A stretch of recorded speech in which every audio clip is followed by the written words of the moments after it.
The 48 laws of power. आज हम इल्म की बातें में द 48 लॉज ऑफ पावर में से लॉ 22 डिस्कस कर रहे हैं। राइटर कहता है कि use the surrender tactics and transform your weakness into power. कहता है कि सरेंडर टैक्टिक्स को यूज करें और अपनी कमजोरी को अपनी ताकत बनाएं। जी साथियों, राइटर कहता है कि अगर आप पावरफुल बनना चाहते हैं तो लॉ 22 यानी ये जो कानून है इसके असूलों पर भी गौर करें। नंबर 1, राइटर कहता है कि टेम्परेरी रिट्रीट, आरजी पछपाई is better than permanent defeat. ये जो टेम्परेरी रिट्रीट होती है ना, शिकस्त हो जाना या पछपाई इख्तियार करना, मैदान से थोड़ी देर के लिए भाग जाना, कहीं से खिसक जाना, आगे पीछे हो जाना, किसी बड़ी लड़ाई, बड़ी नाकामी, बड़ी कन्फ्रंटेशन से बचने के लिए आगे पीछे हो जाना, खिसक जाना, कहता है ये टेम्परेरी रिट्रीट है और ये बेहतर है बजाय इसके कि आप एक परमानेंट और बड़ी डिफीट आपके हिस्से में आ जाए। इसलिए temporary retreat is better then defeat. ठीक। नंबर 2, राइटर कहता है कि डायरेक्ट कन्फ्रंटेशन इज अनवाइज। अच्छा, डायरेक्ट कन्फ्रंटेशन से बच के रहना, सीधे बम्बारमेंट से बचें। हम ना डायरेक्ट अटैक करते हैं या डायरेक्ट अटैक्स के सामने आ जाते हैं, सीधा हिट करते हैं जाके। हम अपने तौर पे बहादुर बनते हैं, हम अपने तौर पे इज्जत, अना का मुजाहरा और गैरत का मुजाहरा कर रहे होते हैं। ठीक। हम क्या करते हैं, हम डायरेक्ट अपनी अना को इस्तेमाल करते हुए डायरेक्ट जो है वो अनवाइजली कन्फ्रंटेशन का मुजाहरा करते हैं, जो कि गलत है। राइटर कहता है कि अगर आपने पावरफुल बनना है तो अनवाइज किस्म की डायरेक्ट कन्फ्रंटेशन से बचना है, डायरेक्ट कन्फ्रंटेशन कभी नहीं करनी। ठीक।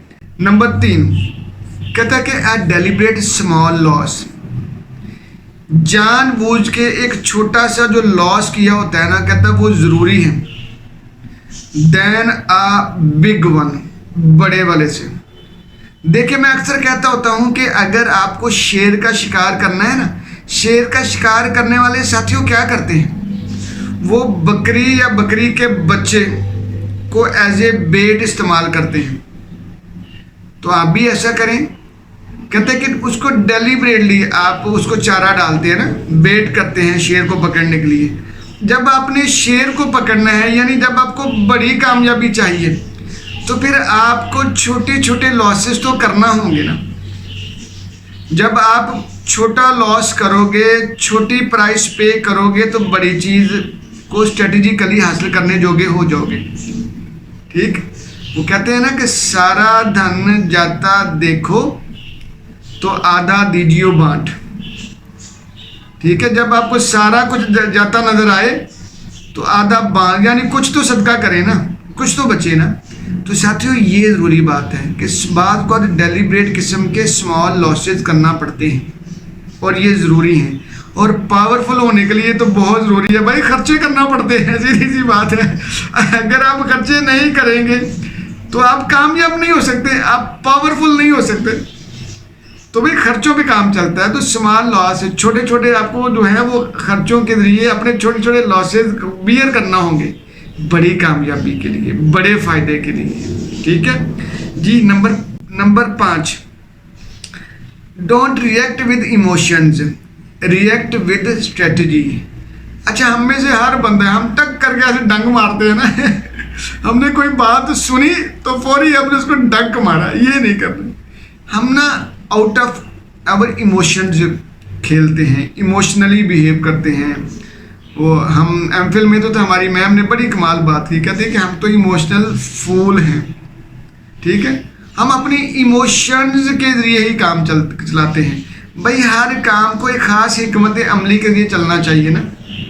तो कहते हैं जब भी कन्फ्रंटेशन करनी है, जब भी रिएक्शन शो करना है, जब भी रिएक्ट करना है तो स्ट्रेटजी के साथ करना है।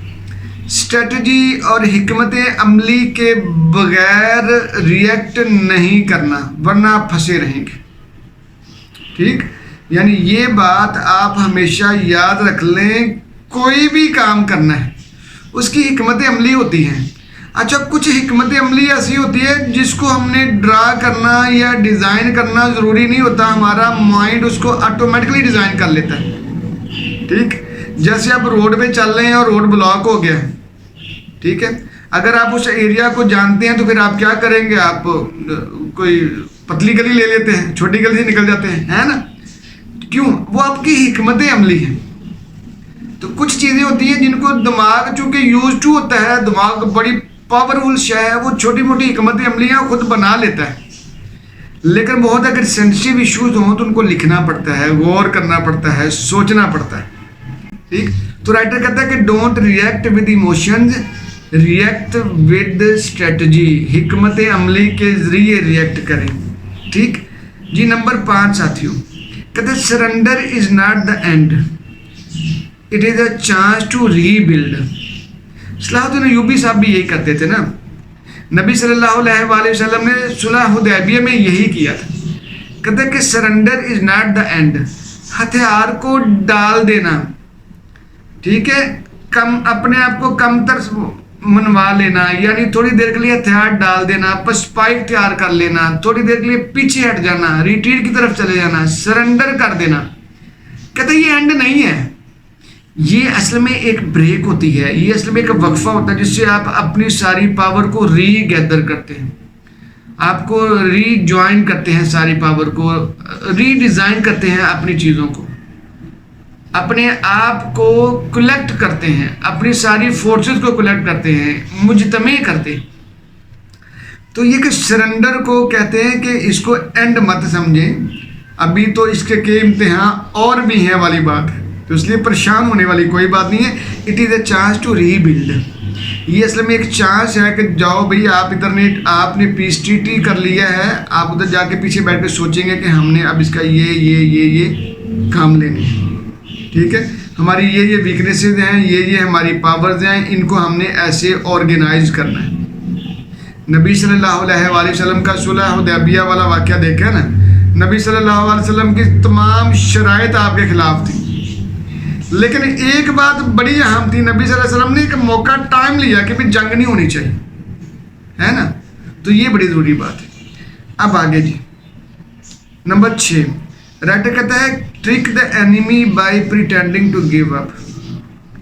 अच्छा, आपने दुश्मन को यही बताएं कि आपने हथियार डाल दिए हुए हैं, छोड़ दिया हुआ है, आप इसको कोई गर्ज नहीं है, ये आप ले लो, ठीक है, आप जीते मैं हारा, ठीक है, यानी appear weak when you are strong, जब आप स्ट्रॉन्ग होते हैं तो फिर अपने आप को वीक जाहिर करें।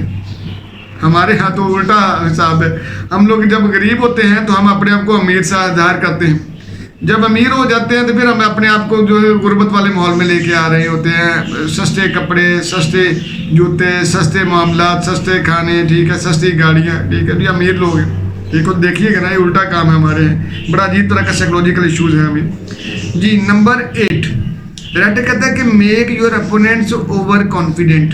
ये तो हमने कल परसों भी बात की थी कि अपने अपोनेंट्स को ना ओवर कॉन्फिडेंट बनाएं, जो आपके मुखालिफ हैं। जब वो ओवर कॉन्फिडेंट होंगे तो ऑटोमेटिकली आपको लाइट लेंगे, जब आपको लाइट लेंगे तो रिलैक्स होंगे, कोई टेंशन नहीं, अपनी तैयारियां ही नहीं करेंगे, अपने बारे में वो को मुदाफ़ाना हिकमत अमली का को तैयार नहीं करेंगे, यानी रिलैक्स पे रहेंगे कि यार आपकी खैर, आपने क्या कर लेना हमारा, आप हमारा क्या बिगाड़ सकते हो, ठीक है। तो इससे कहता है ये फ़ायदा आपको कि जब आपके पास ये वाली खूबी होगी कि आप अपने अपोनेंट्स को कॉन्फिडेंट बना सकते हैं, तो आप कामयाब होंगे, तो आप पावरफुल होंगे जी। साथियों, नंबर 9, राइटर कहता है कि live to fight another day, यानी surrender smartly so you can rise again. Surrender करना है तो बड़े स्मार्ट अंदाज से, ताकि आप दोबारा राइज कर सके ना, पिछले वाला पॉइंट दोबारा आ गया है ना।